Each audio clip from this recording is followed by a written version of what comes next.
You're listening to Sweep the League.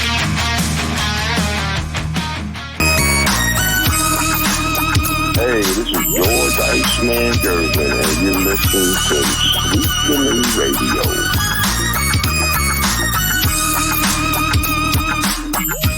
What is up, everybody? It is Sweep the League. It is a Tuesday night delight edition of Sweep the League. We've got a lot to get into. It's going to be myself. It's going to be the Hall of Famer going into UTSA's Hall of Fame this weekend. It is going to be Derek Gervin. We're going to talk some NFL. We're going to recap a little bit of what happened over this weekend. As you all know, we were out at Big Texas Comic-Con this weekend. Do a little bit of recap of that. But we got a ton of NFL news. You have Jerry Jones going Jera on some radio guys. You have the trades that happened today. 3 of them. You had Cam Akers being traded to the Minnesota Vikings. Of course, the 2 big ones, Amari Cooper is now a part of the Buffalo Bills. Devontae Adams goes to the New York Jets after we screamed about Devontae going to New York, and it should not happen, but it did. So we're going to get into that. Plus, we'll get into some NFL coverage. If we have time, we'll get into some NCAA football coverage, and we got an NBA preview show coming up here pretty soon. Season's right around the corner. As similar as what we did to the NFL preview show, we're going to do the same thing with the NBA. We're going to break down the entire league, give you our picks on who's going to make the NBA Finals and ultimately lift that Larry O'Brien trophy. But speaking of winners, let's bring on the Hall of Famer himself, Derek Gervin, going into UTSA's Hall of Fame this weekend. Derek, it's Tuesday, man. How you doing, man? Hey, man, I'm surviving. Another day dealing with the world, but I'm good. I'm ready. 3 days to go, and I keep getting more nervous by the day. So I guess that's a good kind of nervousness. So all is well. Friday's coming up pretty fast, man. Pretty fast. And I'm shocked. Look who we have on the stream with us tonight. And I bet you he gives me a lot of crap because he is in a circle, but nobody backs Coach Gio in a circle. But look at him. He's got it even set up now where he's in the middle. Look at this guy. Look at this guy. I think that was, I'm not sure. Maybe I'm just in the middle of my camera. Maybe that's. I don't know, but you're directly in the middle, man. You're looking good there. Welcome back, man. Well, I've been here. I was going to come on yesterday, but we didn't have a show, Rudy. I never got the text back, but, you know, as it is, Monday night's my bowling night, man. No, I know that already. Now it's got to be basketball night because if I'm supposed to be helping coach my daughter's school, so I'd be back in the coaching box. So as an assistant, not as a head coach. I can't do head coach. So were you Dick Weber, Pete Weber yesterday, Marshall Holman, Earl Anthony? What did your game look like? I'll be honest. My scores, I can give you my scores. I shot 184 to start. And in fact, earlier the day I had to do a post bowl, which we bowl ahead of time for another league, and I did terrible in that league. I suck in that league for whatever reason. But last night I shot 184, 290, 235, I believe. So I had a 290 in there, almost 300, but no, couldn't quite finish there. That's a successful night. Yeah, so I don't know if I was Pete Weber or any of those guys. I was RCJ. Alternate games too, man. You know, sometimes the lanes just don't agree with people, and you know, the lane number 9 can go be smooth and great for you. Then everybody's struggling lane number 10. So. Yeah, you know, I have to say it is what it is, man. You know, I got nervous. I was thinking, what would Gio do in this situation here? And, well, Gio would not disappoint the crowd. He would shoot 300. I only came out with 290, so. Of course, you got to show the people what they want. You come to a game, you pay all the money. Don't be like Nick Sirianni now. Oh, my God. Nick Sirianni. Oh, man, this is why you listen to Sweep the League. And before we get into NFL talk, just a heads up, man. We appreciate every single one of you that became a subscriber. And it was over the weekend. We went into Saturday morning, Big Texas Comic-Con, which a success. We were kind of handicapped in a way a little bit, but we made it work, and it was a success. I'll be honest. It was a great success for us. We went from 609 on the subscribe list to right now, looking at it, we're at 930 subscribers, 70 away from 1,000 subscribers on YouTube. the fastest, one of the fastest growing podcasts in San Antonio. So I appreciate everybody that subscribed.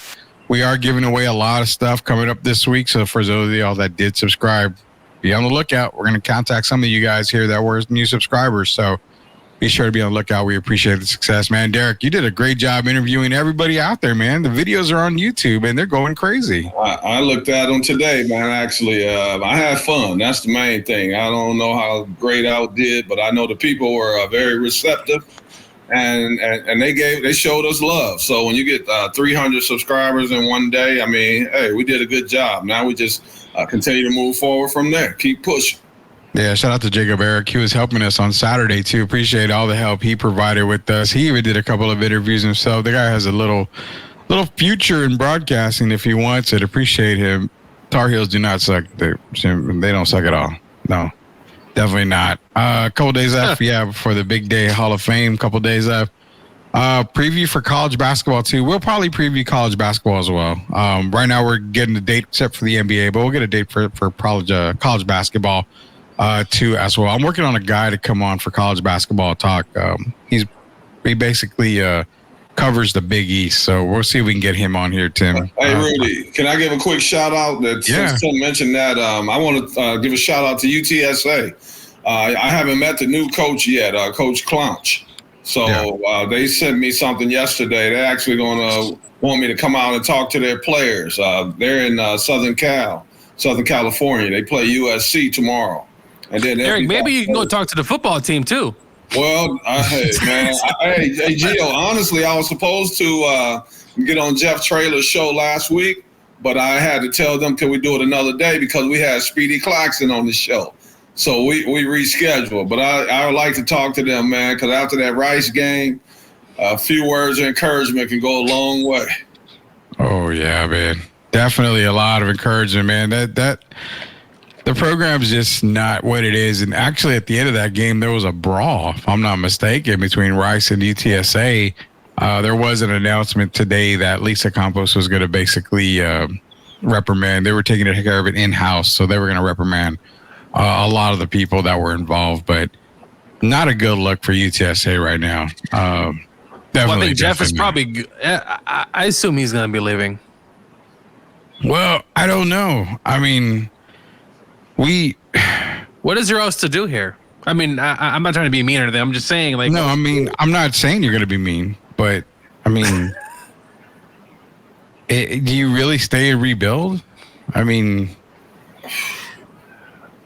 I think he's moving on. I'm with Gio, and I think he's moving on to greener pastures. And I mean, he did a lot. You look at what Coach Coker did when he came here. And then we get Jeff Traylor. I think he's been an outstanding coach. And there's only so much you can do at the program. And then sometimes it's time for a change. And I'm hoping he stays. But if he were to leave and go somewhere else, there's a lot of vacancies going to come open. And I want him to do well, whether it's UTSA or somewhere else. I want him to continue to grow. And I could see him leaving. I wouldn't be surprised. I'm just being honest about it. What's the big Power 5 school maybe looking? It just might not even be a Power 5, but I think it would be. But, at the end of this season, Rudy, you got to remember there's going to be some more of these coaches that are going to be fired. I hate to say that, but it's true. And then you're going to have some that are going to be leaving. Like, I think Deion's gone after this year. I was just going to say that. So there are going to be some places that are going to be come open coaching positions. And I think Jeff Traylor's name is on the list for guys who are looking to move up and do a little better. And I wish him well. But right now he's still a UTSA coach. But you know how it's a business, man. You get a right offer, and then you go somewhere else. And I can see that happening this year. Well, how about North Carolina, Rudy? I mean, Mac Brown's pretty much done. I wouldn't mind Jeff Traylor in North Carolina. I would openly welcome that. I mean, 100% I would. There would be no. We talked about there's other schools. Oklahoma's not exactly living up to expectations, so there are several schools. There's going to be some availability out there. Speaking of Oklahoma, we talked about it, Rudy. They can't score points, and they really did not score any points against Texas. That was that kind of proved I hope it proved to you and a lot of people that that's the reason why I picked Texas to win the national championship. I mean, they're just too good on both sides of the ball. The test is this weekend. I'm not gonna lie, the test is this weekend. Oklahoma, we knew going in that they just can't score enough points. I mean, their defense is fine. The problem is defense on the field too long. You're going to give up points. That game in the first half was okay, but the second quarter was just Texas scored, I think 21 points in one quarter, and Oklahoma just could never rebound. But no, Texas, much better team at this point. Well, we're not going to preview the game today, but I mean, how concerned are you going in Texas and Georgia this weekend? Georgia, they put up a bunch of points against Mississippi State. I felt like that was more in the second half. Georgia's defense has just not been particularly good for most of the year. I know we played well against Kentucky, but Alabama was bad for the most part. And then Mississippi was, in the second half, put up a bunch of points, made that game a little bit closer than what it should have. I'm not really sure what to make of this team.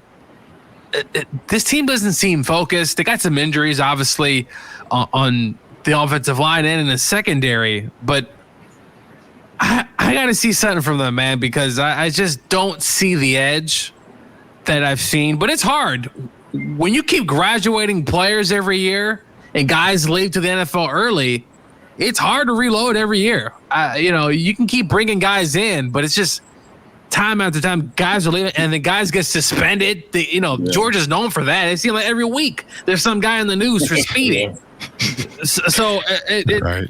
I'm not really sure what this team gonna look like against Texas. You don't think Kirby's gonna have them ready though for this game? Because a lot of this season, their season basically is on the line. This game, and I know if they lose, they only have 2 losses. But I think Kirby's.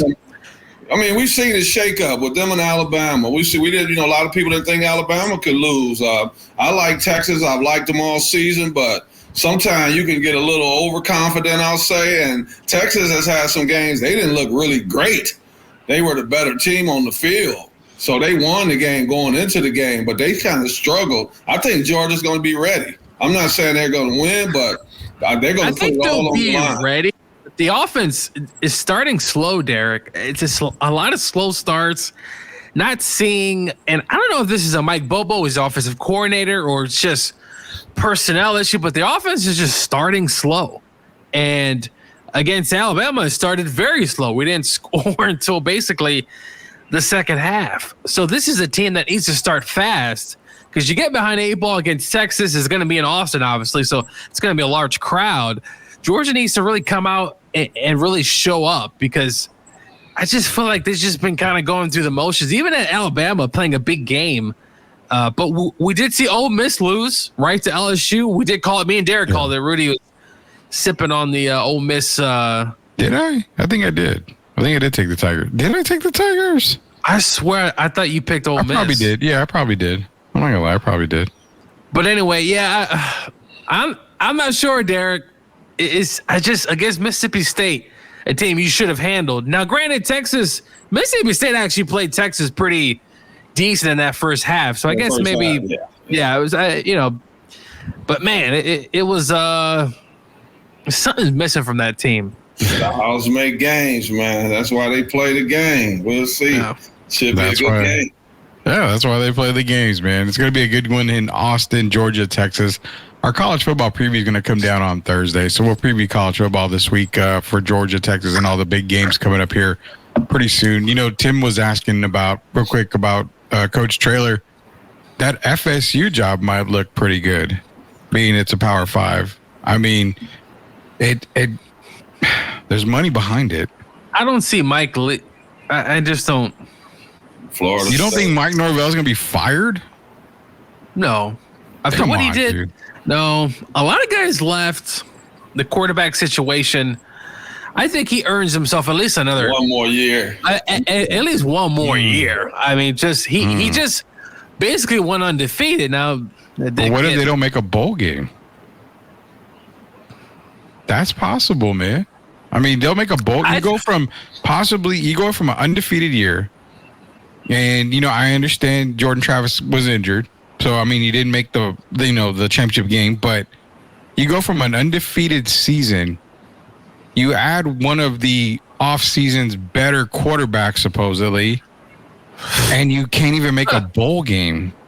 I mean, to me, that's not worth another year. That's just my opinion.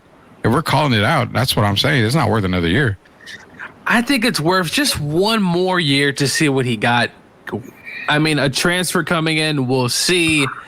But right now, as you said, it's been a disaster at quarterback. And for a team that last year, hey, undefeated, Rudy had a chance, didn't get the trip to get in. And a program that, can we all say after the Georgia game, is just have gone just downhill? Go Dogs. You guys at the beginning of the year, I just didn't see it, man. I saw pure disaster. Yeah, Derek and here we are. Derek called it. He said DeForest. Hey, Rudy, but I do think he gets one more year. I think this is like a fluke year. They got to see, was this just a fluke year? Because they've had some things go against them, like injuries, as we said. And sometimes they want to give you one more chance because they spent a lot of money on that man. They've invested in him.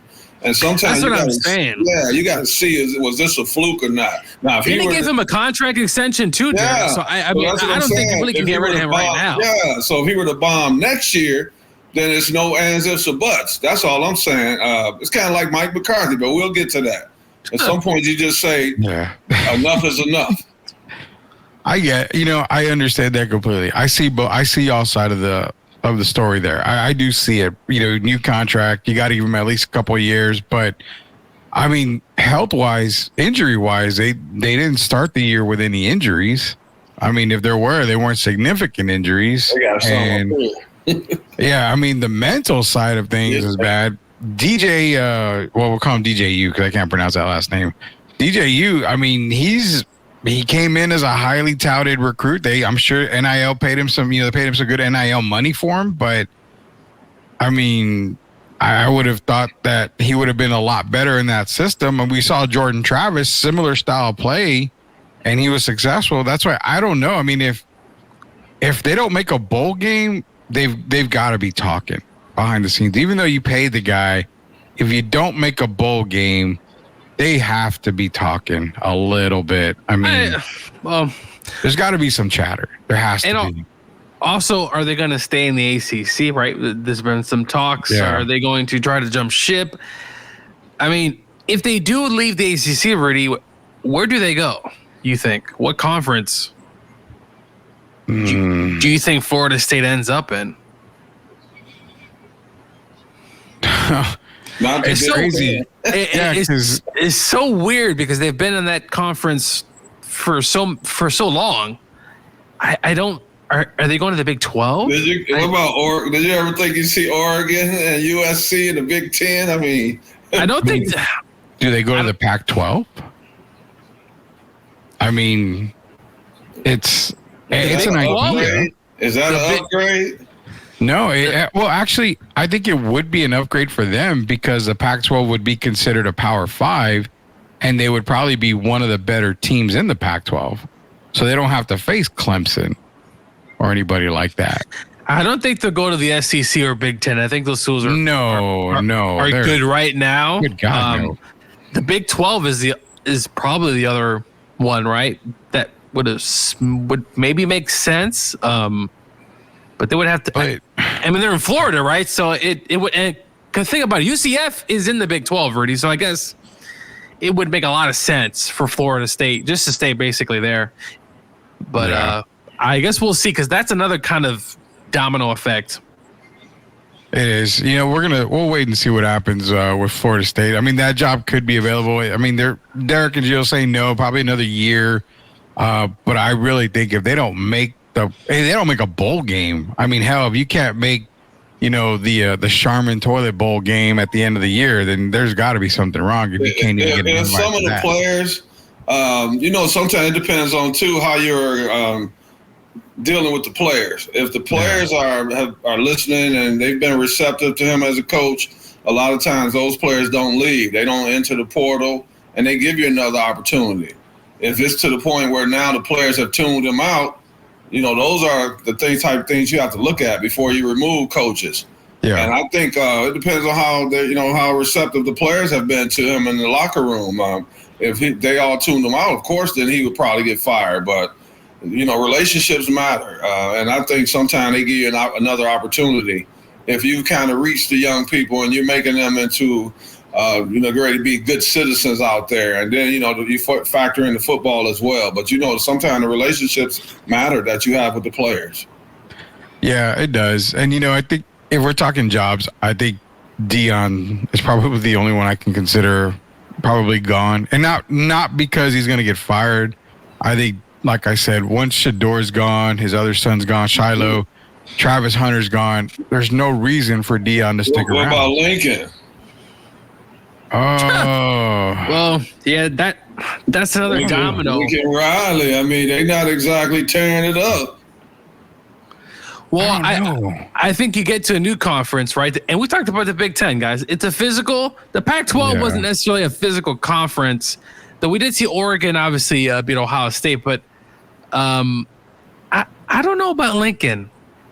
Does he come to the Dallas Cowboys? Because they're definitely listen. We all can agree. Really starting those rumors. As what, the offensive coordinator? No, the head coach. Because I'm sorry, Mike McCarthy, you gone very, very soon, and I won't be surprised if it's literally during the season.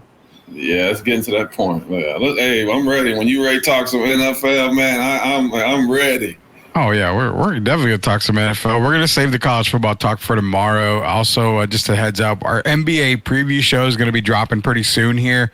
It's gonna be similar to our NFL preview show. We're gonna preview the entire NBA, give you our playoff teams, give you our breakdown. Spurs fans, I'm gonna give you a heads up. You probably won't like my breakdown. I'm gonna keep it real, but it's so funny, man. I saw people talking about, Austin Rivers came out and said that the Spurs are going to win the title within the next 5 years. I won't doubt that. I mean, it's possible, but it didn't say anything about this year. So everybody's saying 45 wins, 44 wins for the Spurs this year. Wow. Please point me in the direction of your drug dealer, because I would definitely would like to 45 wins. Yeah, I don't see it even on paper. I don't see that, but we're gonna preview the NBA for you guys here. Probably this week we'll do our NBA preview for sure. So right now we're gonna get into our NFL talk here. This is Sweep the League. It's Hall of Famer Derek Urban, Coach Gio, Rudy Campos Jr. Shout out to everybody at Big Texas Comic Con for visiting us. We appreciate you guys visiting us at Big Texas Comic Con. Massive jump on the YouTube stream here. For subscribers, we're trying to get to 1,000. We need like 71 more subscribers, and we're at 1,000. So appreciate you guys joining in here. Louis Luna from La Cocina Taco Truck and your Bear Down. I'm sure the Bears will come up here in just a little bit, Louis. In fact, I do promise here. One trade that we are going to mention before we get into the bigger trades, the Houston Texans and the Minnesota Vikings did make a deal today, sending Cam Akers to the Minnesota Vikings. Basically, it's just, kind of, I guess, it's a crowded backfield. Joe Mixon, Damian Pierce, Darius is there as well. So, I mean, kind of getting rid of some weight in the backfield for Houston Texans. Cam Akers is gone to the Minnesota Vikings. Does make a little sense. Aaron Jones can be a little injury prone. Ty Chandler's there.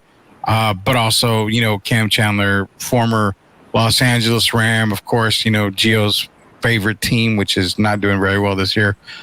He's now a Minnesota Viking, so we're just bringing that up here. But before we get into the big news, which is the trades, I want to bring in our boy Jerry Jones, man. Today on the 105.3 The Fan, he decides to go off because the hosts of the radio show are basically asking him about the troubles the Cowboys are having, yada, yada. You can go back, listen to the interview. You can find it on X everywhere, obviously. But I think Jerry hit a breaking point because as media guys, as reporters, as host of a show, and even he said, I basically pay these guys to ask the questions. They're supposed to, I don't give a damn. And that's probably a good reason, Derek, why maybe it's a good thing I don't cover the Spurs, because I would probably ask those stupid questions at a press conference.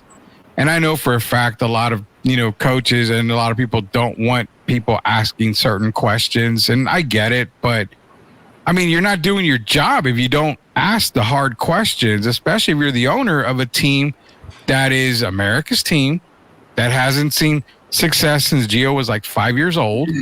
And, you keep putting a product out there, and you keep basically what you're doing, Derek, is you're putting a cutout of a Lamborghini every single year and saying, we are ready to roll. Once the season starts, someone farts in the wind and the Lamborghini cutout falls over, and you realize it's not real. It's not a real car.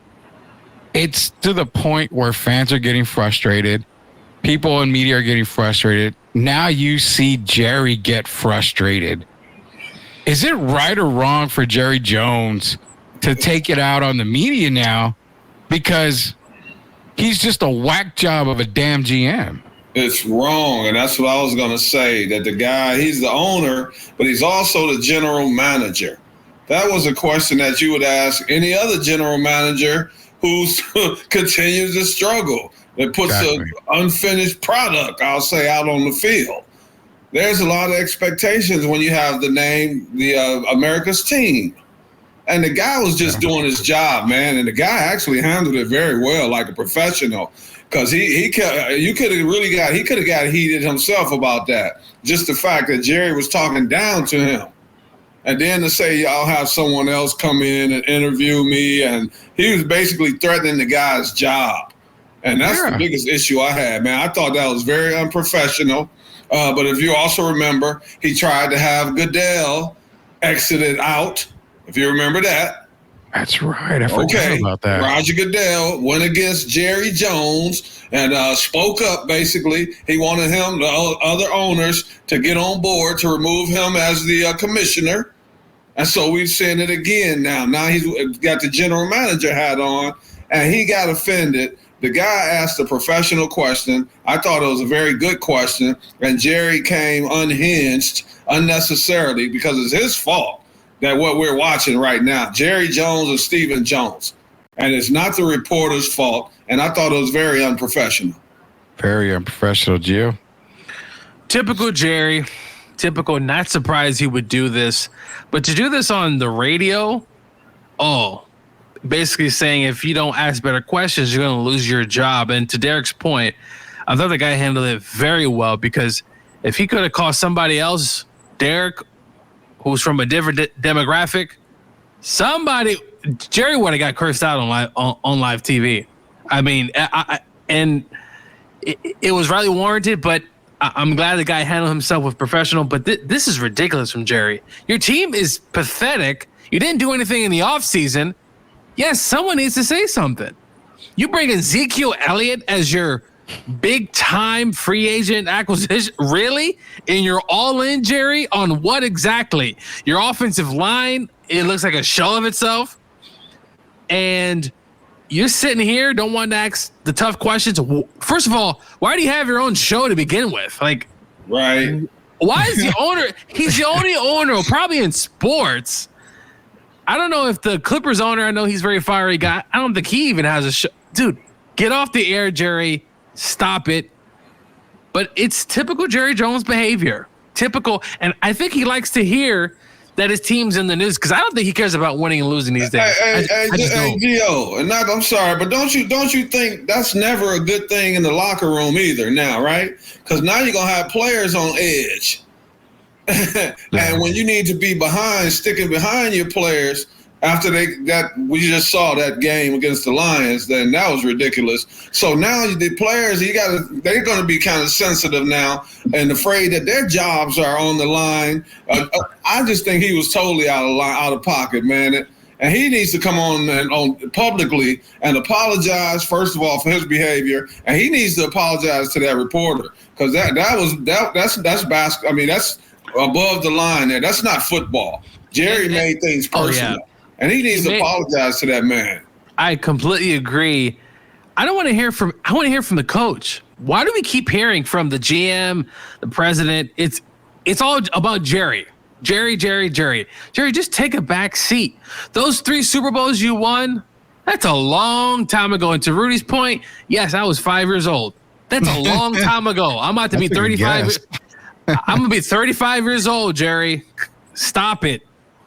It's just, he needs to go. It's time. It's time for Jerry to step down. If not, this team and this fan base, which I like to make fun of a lot because they deserve it, there's too many of these Cowboys fans don't want to. They don't deserve that, man. They really don't. But you're making it seem like Cowboy fans are gonna leave the Cowboys.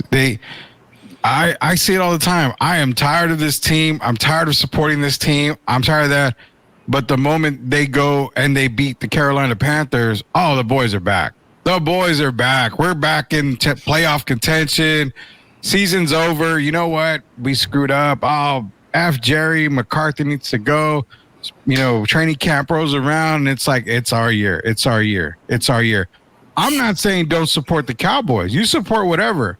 If there anyone who knows heartache, it's me as a Falcon fan. I know heartache, but I'm not turning the page on them. I need people to understand that Jerry Jones is a good owner. He's a good businessman. But as a GM, he's the worst. Absolute worst. Vice president. Anything to do with the team outside of just being the owner, he's the absolute worst. What? Robert Kraft had input, but it was mainly Bill that did all that and the front office. Who was the owner in San Francisco during the dynasty runs? I can't remember. I mean, Carmen Policy was the general manager. But we never heard of owners in these dynasty runs, man. It was the Steelers. It was Chuck Noll. I mean, there's a reason why owners stay away from the everyday operations and just, basically run the team. I mean, if that's the case, why in the hell are you going to go out and have, all these other executives, all these other people, just call yourself everything. If you want to coach the game, coach the damn game too. I mean, if you're going to, Gio's right to your point. If you were going to have your own show, then how about you call the damn plays? Get your 89-year-old Skeletor ass out in the field and call a play. Hey, Rudy, but if you're going to have your own show, and you can't be sensitive. It's okay to have your own show. It's like us having this show. Sometimes people aren't going to agree with the things that we say. Yeah. And that's happened before, hasn't it? And the picks that we've made or whatever. But we haven't just gone off on people because they had an opinion. And this guy didn't even give an opinion. He just asked Jerry to explain what's going on with the Cowboys, what's the problem. And when you put yourself in that seat, you have to deal with what comes with it. The guy was really a nice guy, man. When you look at it, the interview guy, they did the interview, he wasn't even a bad guy. And I could see if he was like coming at Jerry like an ass, excuse me, but he didn't do that. He just asked the question that the public wants to know. And I thought that was fair. And for Jerry to just go off like that, man, I mean, come on, Jerry. At some point, you got to step aside, man. We're tired of hearing your name anyway. Hey, Rudy, you were a big fan of Golden State when they was winning those championships, right? Yeah. Who's the Golden State Warriors owner? Oh, jeez, man. Okay, that's what I'm saying. We don't even know. Like, yeah. That's my point. the teams that win, we don't even know who the owners are. I mean, unless you live in San Antonio. Do their job. And that's what Jerry needs to do. Think about this, y'all. He fired Jimmy Johnson, a Super Bowl winning head coach, because Jimmy didn't want to give him all the credit. And okay, sure, you pulled off the trade to get Haley and you got Sanders, and I get all that. But you wasn't coaching, Jerry. You wasn't coaching the team. He fired Jimmy Johnson, a Super Bowl head coach. He fired him. Been downhill ever since. Brought in Barry Switzer. He did win a Super Bowl with Barry. Yeah, but by hook or crook. Barry had on the Cowboys situation in the airport. Cowboys have been downhill ever since. Listen, I could have won with that damn team a Super Bowl. Right. That team was that defense. That defense was actually very good. Us three right here.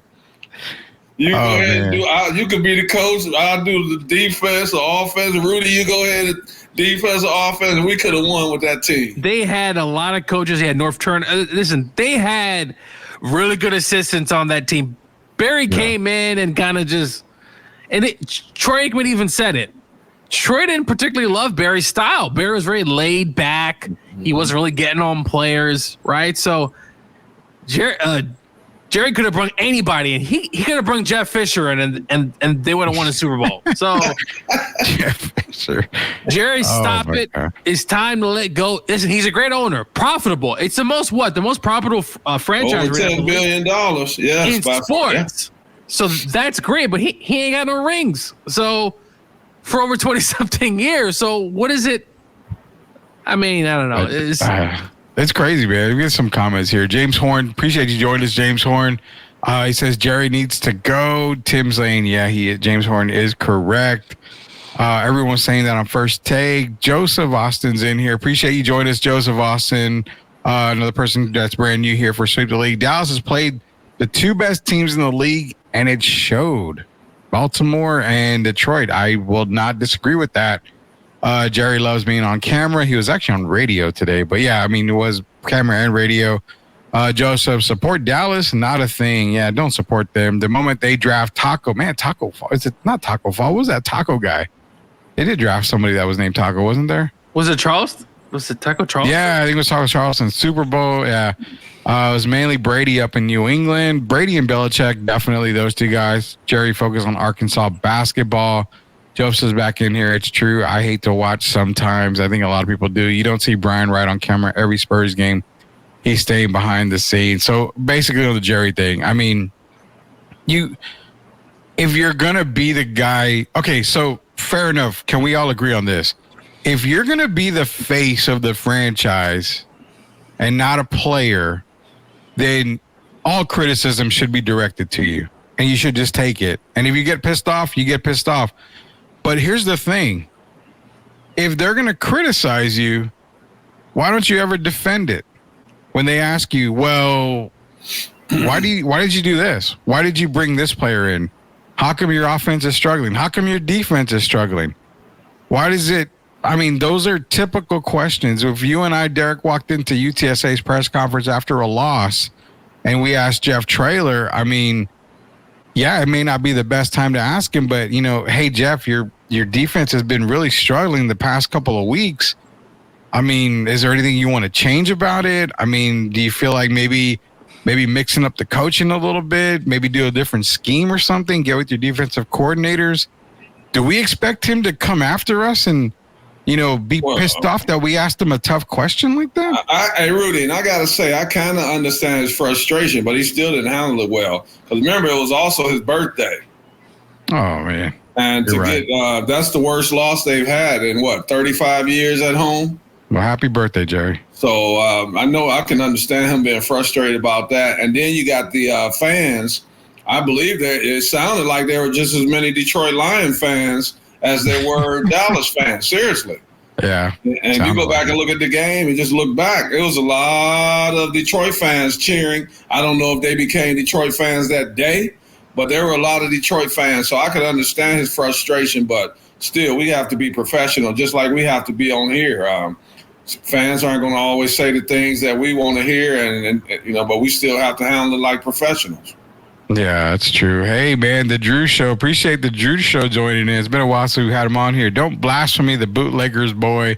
Barry Switzer, he put Oklahoma football on the map. He did put Oklahoma football on the map, but Barry Switzer went straight Steve Kerr on, you know, the Dallas Cowboys. He got his own Jimmy's team and took him to the title. So appreciate the Drew Show, man. Legit college coach. Hey, man, there's no doubt college coaches, but I mean, it's very rare to see a college coach go to the NFL and succeed. Nick Saban tried, failed.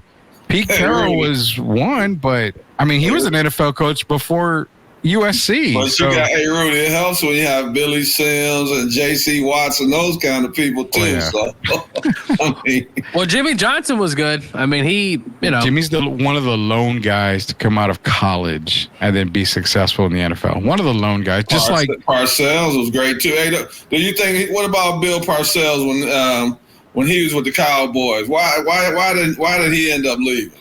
Is it because Jerry, the control? Yeah, probably because he would have got arrested for kicking Jerry's ass. Yeah.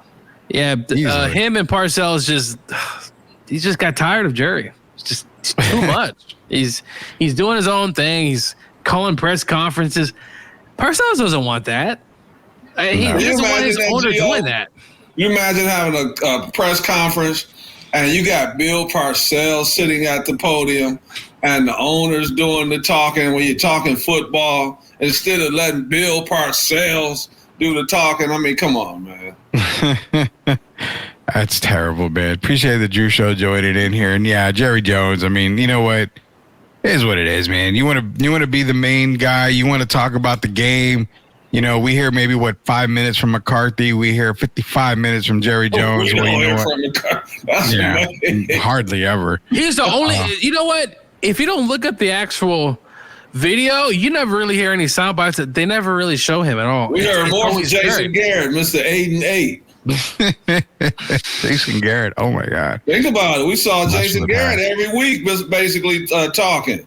But now you got Mike McCarthy, who's won the Super Bowl, and why don't Jerry just come out and tell the man, thank him for his services? Because we're getting to that point. If you look at these next 7 games, will McCarthy even make it these next 7 games? So Jerry must have looked at the schedule, and that must have contributed to his frustration as well. These next 7 games are really tough. Mm-hmm. If they keep playing like that, Derek, they got the 49ers next, and then I think they got the Falcons after that. Yeah, they do. I mean, you still have the Eagles, the Commanders coming up. I mean, I think the Bengals, struggling, but they're catching them at the right time. So, Daniel Jones looked pretty good against them, Rudy. Shut your mouth, Gio. Shut your mouth. Couldn't even score a touchdown. Rudy, but they are looking better. The Giants were looking like at the first week, they looked like they were going to be one of the bottom 2 teams in the league. They're going to get the Cowboys all they can handle. Looking better and actually being better. I just they can't put up enough. I mean, listen, they're playing better, but I just don't. I think they're done with Daniel Jones after the season. Well, I'm sure they're done with Daniel Jones after the season, but I'm looking at it. I mean, they're only 2 games out of first, so I mean, hell, they're still within striking distance. They're not the Rams where they're 1-4. They're better than the Rams right now. We did have don't make excuses. We didn't even play last week, so we get the Raiders this week. We'll see. Jacob Eric, we need to rename Jerry Tupac. All eyes on me. He is correct, man. I'll just say this before we move on to the trades that happened today for the last part of our show here at Sweep the League. I'll say this about Jerry and the Cowboys. They've got a bye week coming up. I believe the bye week is this week for the Cowboys. It is. If they don't fire McCarthy or if they don't make some big drastic move, then they lose the bye week. I'm going to give them an L. They got to make something happen. Do you think they fire him between 9 and 28th? I believe the next game is the 28th. I'm surprised that they didn't have his stuff packed after the Lions game, to be honest with you. And Jerry still says, well, we're not going to make a change. It's not the coach's fault. Well, whose fault is it? I mean, you what do you want to put the fault on? The general manager. They don't have a good roster. They don't. And Coach didn't pick the roster. McCarthy's only coaching with what he's been given. He didn't pick the roster. Maybe that's another reason Jerry's frustrated. He picked the roster. It wasn't Mike McCarthy. He's the one that passed on Derrick Henry. Okay, Dak $60 million. Is Dak looking like a $60 million quarterback? No. He got sacked. The offensive line? Are they looking like the greatest? I mean, come on. I said it. You shouldn't have never signed. I said don't sign Dak Prescott. You have to sign. There was no other quarterback, Gio. $60 million, Rudy. Rudy, you can pay someone else to do what Dak Prescott is doing right now for cheaper. I will not argue that fact. You get Jameis Winston to do that. Hey, you can get Deshaun Watson to do that. Well, actually, he's probably more expensive. But anyway, Gio, I've been on your side all night. He said no. I'm just kidding. Deshaun has been absolutely. It's been horrendous. It's been very, very bad. As a coach, you can't sit there, and it's not his fault. It's ownership. You can't tell your team that Deshaun gives us the best chance to win with a straight face. I will not believe I cannot believe the coach. It's ownership. I'm gonna let y'all discuss this one here by the Drew Show before we move on to the trade tier. If Jimmy Johnson was so goated, why did he fail as head coach and GM of the Dolphins? Well, look, that's a good one. And he still got to the playoffs with them.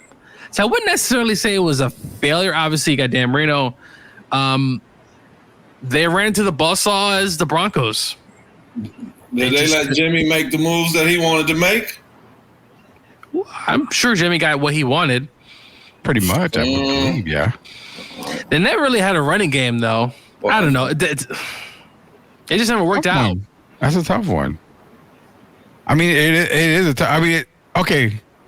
So Jimmy Johnson, you can kind of go, okay, well, Jimmy Johnson is considered one of the GOATs of the NFL coaching wise. I mean, yeah, he had the dominance of, the Cowboys.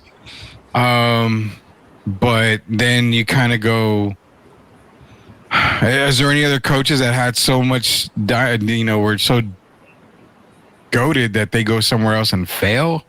I mean, Jimmy didn't have a really good Miami run. I mean, that's for sure.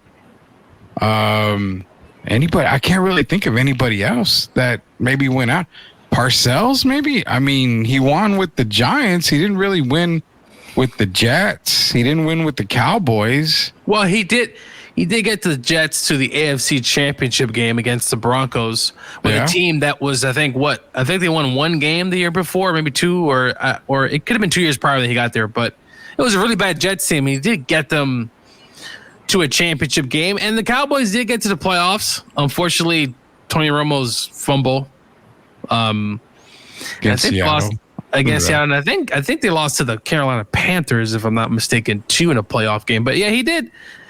I mean, look, you also need the players too, man. As great of a coach Jimmy was, the Dolphins, I don't think they were at nearly the level of talent that the Cowboys had. I mean, sure, you had Dan Marino and Zach Thomas and but that's pretty much it. All the players have to be bought in. Where all the players bought in, it's only so much a coach can do.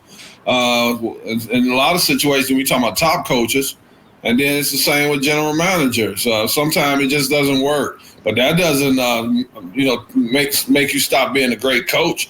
Eric Spoelstra, the Miami Heat are not winning championships in Miami, but that still doesn't make Eric Spoelstra not a great coach. Just sometimes the situation doesn't work out. So Jimmy got to 2 divisional games and 1 wild card with the Dolphins. I mean, that's still good. Not what obviously Dan Marino wanted, but Gio, he did better than most people would have done in that same situation. Yeah. Wasn't he the one that hired Wanstead after a while? Dave Wanstead, oh my goodness. You bring that name. Yeah, I think that was the one. I didn't hear Jeff Fisher. They lost to the Packers, I think, in that one. I forgot about that. Thanks for showing. He did take the Patriots. I believe he told them he was leaving right before the game, which was idiotic. But yeah, he did take that team and he took the Jets to the AFC Championship. I think Bill did pretty good. Yeah, Don Shula with the Colts and the Dolphins. So, I mean, some coaches have.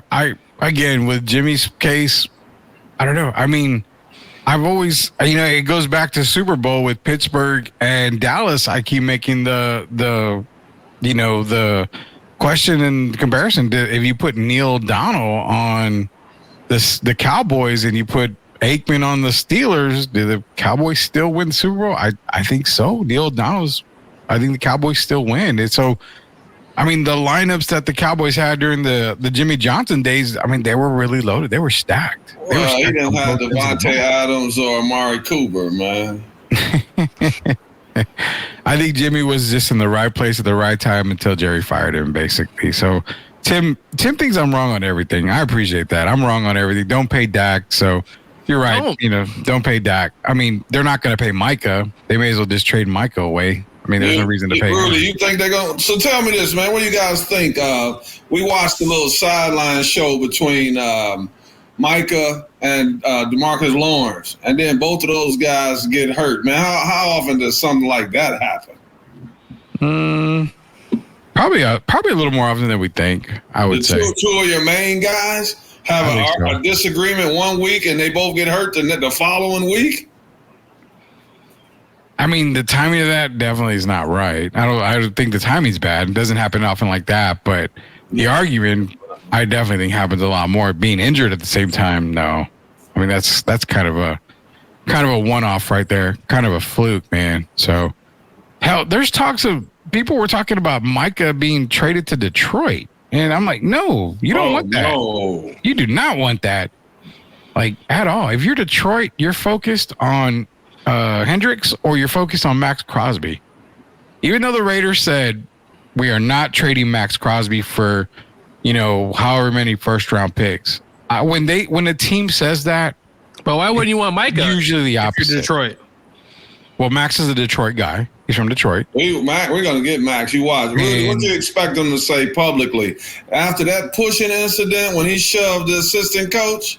Oh, he said that's the way they celebrate. Yeah, Aaron Rodgers said the same thing. So. I was going to say, I remember week 1 when someone pushed a certain coach to back and said, hey, we were just, that's the way we celebrate. That's the way we talk. I get it. But also the Raiders saying, well, we're not going to trade Max Crosby for nothing. Usually Gio, you always tell us, right? Usually when something's said in the NFL, it's usually the opposite. So when the Raiders came out and said that, chances are they're taking, they're taking calls on Max Crosby and they're waiting for the right package to come along. What is up, Seth? How you doing, man? It says, what's good, fellas? Appreciate you joining it. So Jimmy doesn't get fired. The boys win one more Super Bowl. Nothing says he would have rebuild after the triplets. That is true. I mean, that is true. I will say that. I mean, because it's the Pop effect, man. I mean, Pop loses the big 3 and doesn't really have success after that. Couldn't really rebuild after that. He's got Wemby now, but you gotta have good players. You gotta have good players, Rudy. Yeah. I mean, you could be Listen, we saw Gene Chizik at Auburn. We saw him at Iowa State. He was terrible. He goes to Auburn. Cam Newton's there. He wins a national championship. Can anyone tell me where Gene Chizik is today? Exactly. My point. So you need players. You need players. You don't got the players. It kind of works hand in hand. Gene Chizik, where are you, man? Give us a call. I haven't seen Gene in a long time. I can probably Google him and see where he's at. But he did win a national championship for what it's worth. Gene, the dancing machine. So, yeah. Drew's saying the best thing Jimmy did was take the job with Fox. Yeah, I mean, definitely. He's, that was probably the best move he made. He knew when to get out of coaching. He knew when to call it quit and call it a career. So I understand that completely. Seth is saying the NFL is scripted. You can't change his mind. Probably so. Broken-hearted Cowboy fan. I can definitely tell he doesn't really like the Cowboy talk that we gave here just a little while ago. But we got 2 trades that happened today we got to get into. Shout out to MCS General Contracting. Shout out to La Cocina Taco Truck, Castro and Sons Solar, also Special Leaf Tea. Also shout out to Locked On Spurs, Jeff Garcia. I'm going to be on the show tomorrow with him, and we're going to discuss something tomorrow after it's aired here on Sweep the League about Keldon Johnson, man. I'm going to let y'all listen to that tomorrow. We'll get into that because I brought up a point with Jeff, and we'll see if you guys agree with me on that. First trade that came, well, not the first trade, but one of the trades that came down today, Derek, it benefits you and your Buffalo Bills for the AFC side because they traded for Amari Cooper and got a 6th-round pick. In return, they also sent the 3rd-round pick and a 7th-round pick for Amari Cooper. I remember when I told you about it and you were like, they did? I said, yeah, I know I took the Jets and I took the Lions in the Super Bowl. This benefits Buffalo a whole lot, man. Like a whole lot. I'm not going to say a whole lot. I'm going to say this, though. I want to welcome Amari. I've been a fan of his basically since he's been in the league. And we know what the Cowboys did to his confidence. So I was glad to see him get out of there. But it wasn't working in Cleveland, man. I mean, come on. He wasn't getting the looks that he got, the touches that he got at other places throughout his career. And I'm sure he understands why when you're dealing with a quarterback who has a quarterback rating of 8.3 or whatever Deshaun had. So to see him get a new look on life as far as this football game. I'm coming to Buffalo playing for Josh Allen after that big win they had last night. I think that's going to be great for the team. I think it's going to lift the guys' spirits in the locker room, and it makes them a more formidable team going down the stretch. Welcome, Amari Cooper. Well, I know Amari was probably screaming. He's went from Deshaun Watson or Waxon, whatever you want to call him, over to Buffalo night and day. I'm pretty sure David Njoku was like, "Hey, can you trade me too?" Yeah, no kid. Everybody wants to be dealt from Cleveland right now. Mari going over to the Buffalo Bills. I like the deal. I mean, it gives Josh obviously a number one receiver there. Allows guys like Keon Coleman to grow. Shakir is going to be a little bit better. He doesn't have to be relied on so much. I mean, to me, he's a better fit than Stephon Diggs was. So I do like this deal for the Buffalo Bills. Gives them a better receiver, more veteran receiver for Josh Allen. Great deal by the Buffalo Bills. Funny, man, Drew brought up a point here, and I don't want to get into this tonight, Drew. I think we're going to get into it tomorrow because we're going to talk a little NBA tomorrow. But he says this is why he puts Pat Riley above Pop, above all coaches, because he won in LA, won in New York, and he won in Miami. Built a franchise and a culture in Miami, and he's way better than Pop is. I do like that statement, but I kind of want to get into it. I don't want to push him off to tomorrow, intentionally, but I want to wait on that comment there. I'm going to definitely remember that comment here. I have it starred, so definitely we'll get into that. But I do want to discuss that a little bit there. Just my early thoughts. I mean, Pat also had good players. I mean, it's just Pat also had really good players. Like I said, it's like he did have Dwayne Wade, Shaq, whatever was left of him. I mean, the Knicks, he did. I mean, he didn't win a championship, but he did get to an NBA Finals with them. So, but no, I mean, I can't say no. I mean, Pat was really good. Way better than Pop. Yeah, we'll have to talk about that. I don't know about way better. Better? Okay. Way better. That's like when Robert Horry is always talking crap about the Spurs. He said, Akeem Olajuwon's 20 times better than Tim Duncan. I was like, dude, all right, come on now. I mean, just for shits and giggles, is Olajuwon better than Duncan? I think you're two very two different type of players. Very. In their day. Olajuwon with the ball is an amazing player to watch. He could take you off the dribble. But Duncan was also special as well. But one's a forward, one's a center. This is just two different games. It depends on who you talk to. If you're in Houston, you might get a different answer than if you're in San Antonio. But both really good players. If you want to say Hakeem was better than Duncan, okay, sure. But to sit here and say he's 20 times better than Tim Duncan as if Tim was a slouch, no. I give you that. That's a tough one, Duncan and man. But yeah, we'll talk about that another day because I like Pop. I think Pat. Sometimes coaches have been fortunate, but we'll get more into it later. Cause I think Pat Riley is a great coach, and I also think Pop is a great coach. Was Hakeem a better like a flat out scorer than Duncan? Okay, I could definitely see that. Not in Tim's prime. But that's the thing. So in the primes, if you look at Hakeem's prime, he was a dog, man. But Duncan also. Tim had to share the spotlight, Gio, with a guy named David Robinson. That's true. Hakeem did have Samson there for a little bit, and look, they did get to a finals though. Against Boston. I'm saying Ralph. No matter how his career would have panned out, he wouldn't have been on David Robinson's level. No. David was. I think a lot of people really undercut David's career because of, winning a championship and the Spurs always getting bounced out early, but David was a beast and probably the most athletic center the NBA has ever seen. And we could talk about that another day, but he's definitely up there. Yeah, he's up there. A couple more comments here when Jeff's coming to the show. Jeff should be back again, if not this week, next week, Tim. We had him on last week for Big Texas, so we'll definitely get him back on. Was hoping the Cowboys called him back to Dallas, but let's face it, joining the Bills might be the best move in the league. I mean, best being move in the league for him, no doubt about it. It's about Amari Cooper. Andrew says, what time is the next show? I can't miss this. I will defend my take on Pat Riley better than anybody, better than Pop. Better than Pop, better than the doofus in Chicago, LA. What's his name? The creepy boy, Phil Jackson. Hey, so Phil he's did better win. than. He did one with 2 teams. Yeah. Actually, 3. Think about this. He won with Jordan's first run. Jordan leaves, comes back, they 3-peat.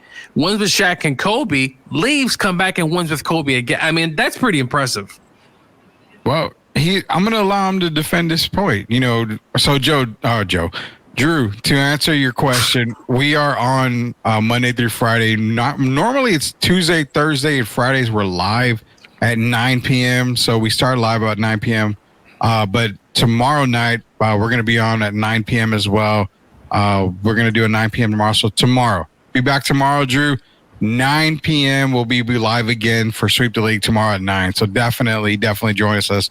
We're going to talk about that. That's a great topic there. I like that. The Lions defense, Derek. Tim's going to talk about the Lions defense. We got to talk. Yeah, we got to talk. I saw that comment, Gio. That's not cool at all. And then he's also and when Mr. Philosophy, Mr. Armazan went to the Knicks and tried to run a team, he burned and crashed and burned. And he did do that to the Knicks. Wait, but we're talking about coaching here. Well, no, because in his original comment, he did say built a franchise and a culture in Miami. So the GMing part, VP part, all that, I mean, Pat does hold that over Phil. Phil went to the Knicks and was living in LA. Yeah, so I mean, Drew on that one for the Pat Riley thing when it comes to Phil Jackson.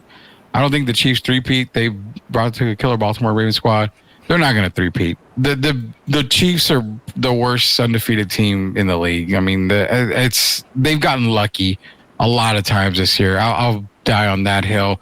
Last trade we're going to get to before we end the show here is Devontae being reunited, and it feels so wrong with Aaron Rodgers and the New York Jets. Why? Nobody knows if Rodgers is going to play after this season. I mean, there you go, New York. You just screwed up even more. Now you not only got Devontae, you told the Raiders that you were going to take his full contract and pay it off. So if Rodgers is gone, what do? You got another pissed off Devontae Adams in the same situation he was in with Vegas. So Devontae, I'm glad you got paired up with Aaron. By all means, enjoy this year. Maybe Aaron comes back next year. I don't know. But this doesn't move the needle at all. All it does is it doesn't even put a Band-Aid over everything. It doesn't cover anything at all. No, I do think offensively they're better. How are they better if Rodgers can't get the ball out half the time with the offensive line struggling? Well, the difference is now you have Devontae. Lazard's played well, or I don't want to say played well. He's actually, I believe, had the most drops in the league. You put him out there with the other kid they got on the other side. They ran the ball particularly well last night with Hall and also Allen there. I think this boosts up their offense significantly to have just him out there. Have that body out there. You got essentially two number one guys, and the running game came to life. They obviously got to protect Aaron because they still, my God, so many penalties. Man, so many penalties That's last night. what they had last night. 11 for 110 yards. It's ridiculous. The refs could have laid off on some of those. It was a lot of ticky-tack stuff. But no, I think it helps significantly. Will it help your pick for the Super Bowl, Rudy? That I don't know. No, I've kind of already come off that whole Super Bowl It makes them better, though, Rudy. Significant. I'm with Gio. Yeah, for them to get better. It depends on, as you go down to the end of the season, mid-season, and all that, who stays healthy. Aaron hasn't exactly looked great, but you can see his frustration as well. There's been a lot of drop passes. Even last night, he put the ball on point at the end of the game. But what did his receiver do? He fell down. If that's Adams, he probably makes that catch, Derek. It was just, hey, look, man, they say when it rains, it pours. Did you hear the doink a couple times when the kicker kicked the field goals? Hey, that kicker, you know what? Was talking to us, man. Come on. I think the kicker was point shaving. I'm going to leave it at that because. Are you really saying that? He missed one. Listen. He missed one. It looked like it was about a 15-yarder. Yeah, I saw that one. I'm telling you, as I'm watching this game, it screamed point shaving. Because just a few weeks ago, they had Dallas minus 5.5. They sent out the kicker out there. Aubrey misses. He never misses. He never misses, Derek. Cowboys win by 5 instead of more than 5.5. So I thought it was point shaving because I think a lot of people thought the Jets, well, not a lot, but a good amount of the betting I saw had Jets pulling out the win. It was just kind of a weird game, but betting is here to stay. But yeah, no, I think it makes them a lot better. So Drew's saying, and he's kind of saying what I'm saying. Aaron Rodgers, 3, maybe 5 times a game, Aaron has a look on his face like I'm too old for this ass, just like Lethal Weapon. Yeah, basically that's the way he feels. I think he looks, man. You know, like Danny Glover and Lethal Weapon. He's just too old for this ass. He looked like, to me, he looked like the other guys didn't measure up to him. And when you see them dropping some of these passes, Aaron's a diva. We all know that. And he wants players around him that he feels can get the job done on a consistent basis.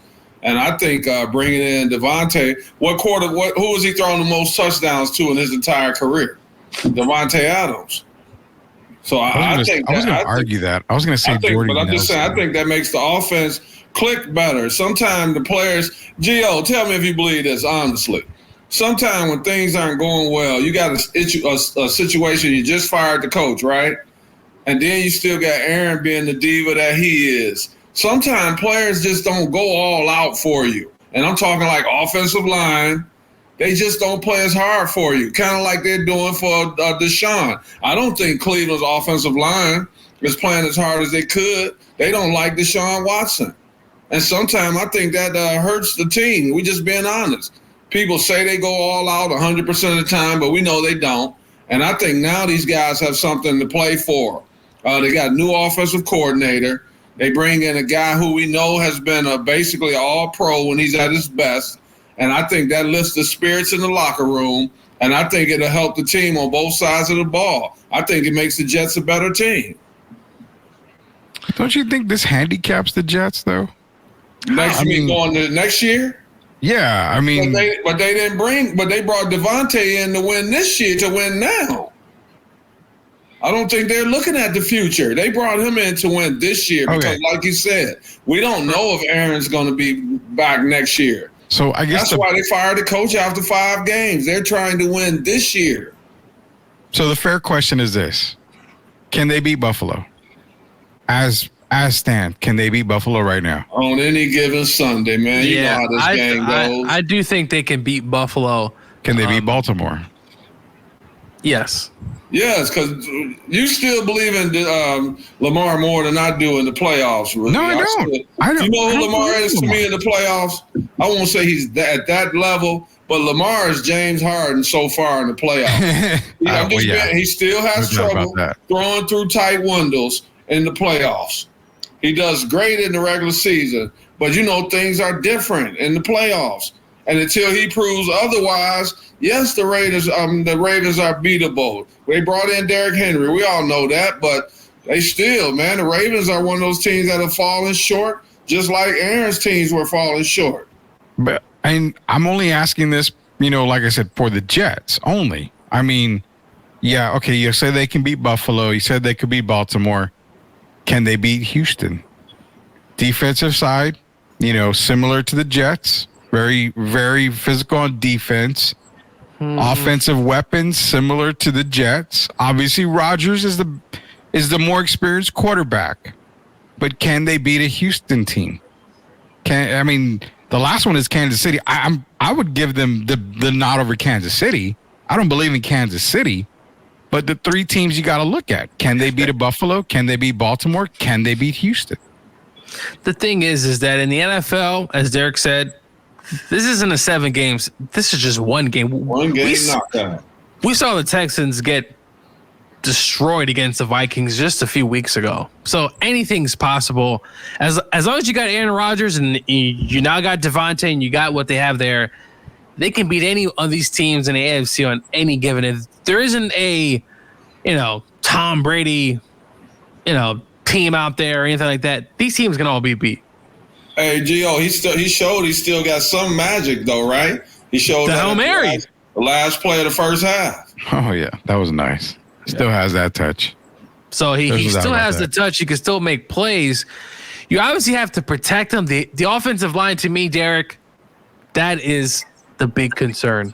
Can they hold up into the playoffs? Because Smith out there holding these guys, it's just they turn the ball. They make a lot of penalties. Yeah, a lot of penalties. Now, granted, I've seen so many. And it's almost we know what they call it. On every play, number 84, holding number 60. I mean, come on, man, that's ridiculous. Also, a lot of penalties too of illegal formation, right? Like Buffalo, but Buffalo as well. To me, what that means is, there's only obviously a certain amount of guys who could be on the line. You have to be back. That to me is what lack of focus. It's lack of, and also attention to detail. So it's a lot that goes into it. It kind of reminds me of, I think as a Denver's coach talking about his team didn't, I guess, come in shape into camp. You need to be prepared. You need to come into camp in shape, right? Not getting into shape. You should be in shape. So these players should already know, but hey, these people are human, so. This has to be I'm going to have to get this on a T-shirt. Happy endings are to Deshaun Watson, as is Samson's hairs to Samson. Get the man his happy endings back. I think that should be a T-shirt, man. That would be an awesome T-shirt to be wearing. As long as he stays away from Delilah and all these other women. Oh, man. You guys, I appreciate you guys trying to convince me that this makes them look better, but I don't know, man. I just see so many red flags on this offensive side of the ball for the Jets that adding Devontae Adams, yeah, as it looks good, it's, his favorite receiver in Green Bay, it's this and that. I just don't know if it moves the needle enough to where it's like, okay, let's get excited again. I don't see it. I can't see it at all. I mean, that's just and they played Pittsburgh this week in Pittsburgh. I don't think for the Jets. Well, no, because I don't think Adams said he won't be ready till week 7. That's still a win for the Jets. Man, you're taking the Jets early in that game. I told you, man. Look, I'm still not on Justin Fields bandwagon. Justin's going to be benched, apparently. They're bringing in Russ. They're bringing in Russ. Huh? They're bringing in Russ this week. They're giving him first. So he's the savior, Rudy, right? He's the savior? I don't know. Wait a minute. So have they announced that they're going to start Russ? Well, the word is that Mike Tomlin said that they are considering benching Fields and they are already giving Russell Wilson first team reps. See, Mike Tomlin's like me. I already told you. I don't believe in Russ, man. The guy, Justin Fields, what are they scoring with him? 17 points a game? Yeah. That's not going to, how far is that going to take you? As long as that team scores 16 points, pretty far. But I saw that game. I saw some of the game, and he always wants to run. It's just not. If you're Pickens, you don't want a quarterback like that. And there's no disrespect to Justin, but he's just not. He's just not that guy. And to what Rudy said, but give him this, give him that. Rudy's just not that guy.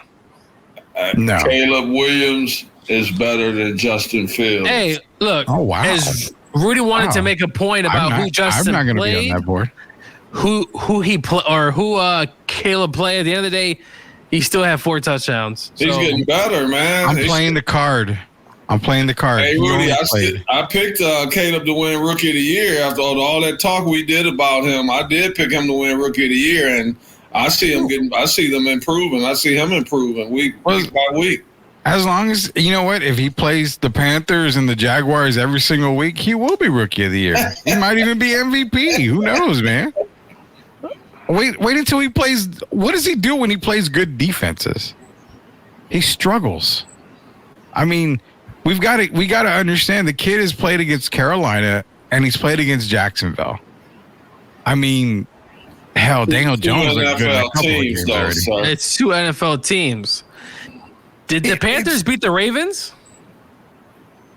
What are you talking about? Did the Carolina Panthers beat the Ravens this year? I don't remember if I'm no comment there, but I mean, do you mean to tell me that you're judging? We're talking about Caleb Williams, man. You mean to tell me you're going with Caleb Williams as the last 2 games as being the measuring point for him? I've seen improvement. That's all you can go by, right? Well, the kid is improving. I will say that, but can we wait until he goes up against another good defense? So we'll talk about this again after he pulls off his next 3 touchdowns. Maybe he might get 1 interception, but yeah, he's starting to get into the end zone, and I'm sure his coaches they're happy. Listen, he's improving and he's winning games. I said the Bears could potentially make the playoffs, and right now they're on that run. They're playing. Well, that entire division's in the playoffs right now. Basically, the Bears are the worst team in that division at 4-2. I mean, what's their record? 4-2. Yeah, I know. So I mean, okay. So here we go. They're on a bye this week. They're along with the Cowboys. They're on a bye. They come back in week 7 and they play the Commanders in Washington. Now, can we say that's a true test? I will say that's a true test. Yeah. But Gio, Rudy's talking like they're 2-4 or they're 1-5. No, I'm not talking like they're 2-4. They're okay, 4-2. They didn't play. Caleb Williams. Wait, so are you telling me they beat Jacksonville twice and they beat Carolina twice? No, what I'm saying is that Caleb Williams is 3-2. The first game of the season was all defense. Caleb Williams threw for 60 yards, and that was it. All the touchdowns were by the defense. So I don't give him week 1's win. Everybody was all, Caleb Williams is the first rookie to win his opening day game, his first start ever. Give me an effing break. It was the defense that won that game. He had nothing to do with that game. So to me, Caleb was 3-2. Right? He's still 3-2. He's above 500. He's so above he won 60% of his games so far. God, you guys are getting on my Caleb Williams rant here. Drew Show before the end of the night here. I'm not saying that Kansas City is going to win the Super Bowl, but who is going into Arrowhead Stadium in winter in January and winning with all that weather and all the clamor and glamour with Swifty? I don't buy Kansas City. I will say at the beginning of the year, I don't buy them. I'm still not buying them. The refs won more games for the Chiefs than Patrick Mahomes has this year. Kansas better not end up with the best record, or it's tough to say it, or it's tough they go to another Super Bowl. I say this: if they three-peat, that is going to be one of the most impressive things in this modern NFL that we've seen. Period. Never, yeah, it's hard, Rudy. If they find a way and they three-peat, I'm not saying Mahomes is the GOAT, but I would almost say he would be. No, what Tom did in his lengthy career, the longevity. Do we really have to bring up all of Tom's stuff? Not tonight, tomorrow. Yeah, that's too much stuff. Tom should not have been in a lot of these Super Bowls. We've made it a clear point. Hey, listen, by hook or crook, by videotaping, whatever the case may be, Tom got there, okay? It's fettuccine time, man. Hey, all you got to do to beat Tom Brady is go get Eli Manning to Super Bowl your quarterback team. That is it. Quarterback Super Bowl team. Dude, to me, don't get me started. Eli Manning is not a Hall of Famer. He's just not. He's he's going to be in. Oh, yeah, we got to talk more about this tomorrow. Go look at his stats, Derek. If you go look at his stats, he led the league in interceptions several times. No All-Pros. Well, at least he's a league leader. Regular season, but then he wins in the playoffs. What? But your legacy is based more on the playoffs, isn't it? Pretty much. So Joe Flacco had a great playoff run. He didn't. He had an up and down season, but Joe's not going to the. I don't know. It's kept him in the league though. How old is he now? 37. He's the same age as Bo Nix. He's still in the league. Speaking of Bo Nix, he messed up my parlay thanks to Rudy. I never told you to take him. I never told you to take Bo Nix. Rudy, all I'm hearing is, Bo Nix and Bo Nix this. And then it's terrible. But, Sorry. I mean, don't listen to me when it comes to betting. There's a reason why I got 5 jobs. I got to pay for all my gambling addiction over here. So, I mean, yeah, don't take any lessons from me. We're not sponsored by DraftKings or anything. So, I mean, there's a reason why, because I definitely would be costing a lot of people money here. But nonetheless, man, we're going to get into more NFL talk, obviously, throughout the week. We're going to go over what happened in week 5. We'll probably do that tomorrow is what I'm thinking. Also, we got Drew's show question, Pat Riley better than Pop. And he even said that he would put Pat Riley over Phil Jackson and put him over Red Auerbach. That was one of the comments earlier that he made. So I'm going to let you and Derek kind of simmer on that for tomorrow as we talk about Pat Riley's legacy in the NBA. And if we have to really dig deep into it, maybe we can ask Pete Babcock, Derek, what he feels on this whole coaching thing. I mean, no better person to ask than 42 years in the league, Mr. Pete Babcock. So that's a very good in the morning. I might reach out to him in the morning, man. Yeah. So we'll be back tomorrow, Sith. So yeah, we're gonna get ready to close down shop, I'm sure. But yeah, tomorrow I'll reach out to Pete because that might be a good show, Rudy. Honestly. Yeah, it says Tom Brady beat a bunch of plumbers early on. Jim Plunkett won as many Super Bowls as Eli Manning, and he's not a Hall of Fame. By God, they waited till Tom Flores is almost dead to give the man his Hall of Fame flowers. There's guys that aren't, and there's guys that are. I have no idea why, but nonetheless, it goes back to the Baseball Hall of Fame. There's guys that should be in, and then there's guys that are not in. So who knows? But nonetheless, man, we've come to the end of another Sweep the League. Appreciate everybody joining in. 50 people strong on the stream. Again, join our YouTube page to try to get to 1,000 subscribers. We're at 930, I believe, climbing up there. We're almost there to 1,000. Appreciate everybody that has joined us recently and that has subscribed. Everybody at Big Texas Comic Con. Appreciate the Drew Show and everybody else joining in the comments. We'll be back tomorrow at 9 p.m. to Sweep the League again. We're going to talk about Pat Riley's legacy. We're going to try to get Gio a little bit more mad on Bo Nix talk as well. And then we're also going to cover week 5. And we're also going to cover some NCAA football, make some mentions of WNBA, maybe give a little preview into the MLB, see what's going on there. But for Coach Gio, for Hall of Famer in a few days, actually a couple of days is going into the Hall of Fame, Derek Gervin. This is Rudy Campos. Until we sweep the league again, we'll see you later, knuckleheads. Everybody have a great night. Stay safe.